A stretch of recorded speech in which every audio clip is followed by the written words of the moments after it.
Ivy and Bean, Chapter 4. Ivy hatches a plan. Bean opened her eyes. They were in a corner of Ivy's backyard. There was a big rock on one side and a small tree on the other. Between them was a perfectly round puddle. "This is the secret spot?" asked Bean. She had expected something more secret looking, like a cave. "Yes, they'll never find you here," said Ivy. "You can stay for as long as you want. I'll bring food." "But I only need to stay until dinner time," Bean said. Ivy looked disappointed. "I thought you wanted to run away." "I do, but only till dinner." "Oh." Bean felt bad about not staying.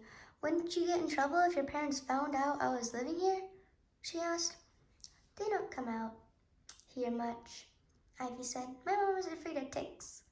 "You probably will ever get in trouble anyway," said Bean, feeling glum. "I'm always in trouble." "I do too get in trouble," said Ivy. "No, you don't," Bean said.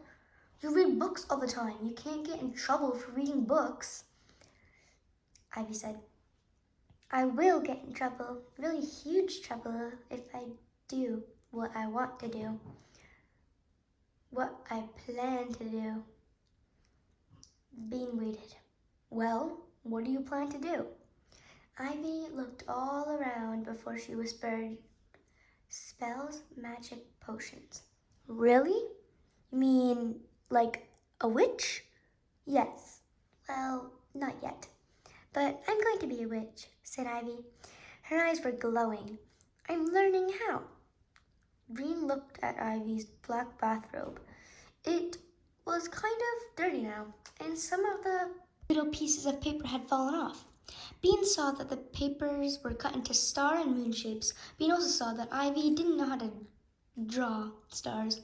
Some of them only had 4 points, and only some of them had 3. The moons didn't look so good either. "Is that a witch's robe?" she asked. "Yeah," said Ivy. "Did you make it yourself?" asked Bean. "Yeah, it's nice," said Bean politely. It didn't look like a witch's robe. It looked goofy. "I didn't know you could learn to be a witch. I thought you just had to be one." "That's what most people think," said Ivy, "but I'm learning. I probably know more than most born witches my age. I just learned the spell that makes you invisible." "Wow, Bean could use that for sure." "Will you teach me?" "That would be great." "I haven't done it yet," Ivy admitted. "You've got to have a dead frog." "Oh, it would be really mean to kill a frog." "Yeah. That's why I dug this pond," Ivy pointed to the puddle with her gold stick. "I'm hoping a frog will come here and die." Bean didn't mention that it looked like a puddle. "Wow," she said. "What's the stick for?" "That's my wand," said Ivy. Bean couldn't help it. She burst out laughing. "That's not a wand, that's just a stick painted gold." "It is too a wand." Now Ivy looked mad. "And you better watch out or I'll use it on you." Bean stopped laughing. "Use it how?" "I'll cast a dancing spell on you. You won't be able to stop dancing for the rest of your life like this." She started jumping up and down, kicking her legs and waggling her arms. "Could you really?" asked Bean.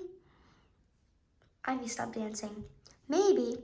I was just going to test it when you started yelling about being a ghost." "Who were you going to test it on?" asked Bean. His face turned red. "Nobody," she said. Bean could tell she was lying. "Come on, who?" Ivy's face got redder.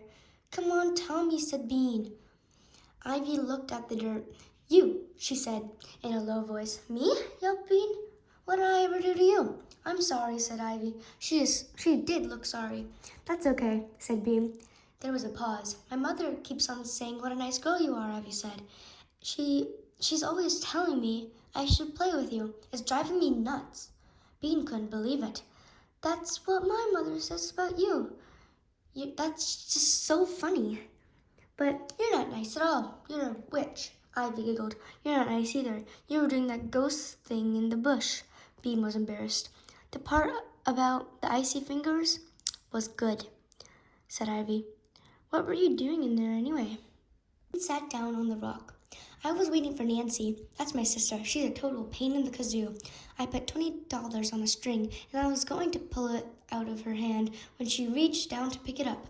Ivy nodded. Is that why she got mad at you? No, she got mad at me because it was her $20. Bean felt glum again. Ivy saw that Bean was worrying. Are you going to be in trouble? Yeah, probably.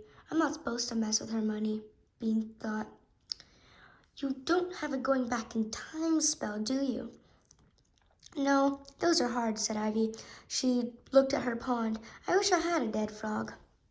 That would be good, said Ivy. But wait a second. What about the dancing spell? Could you put it on Nancy so she could dance for the rest of her life? How is that going to get you out of trouble? Ivy asked. It's not, said Bean, but it would be really funny.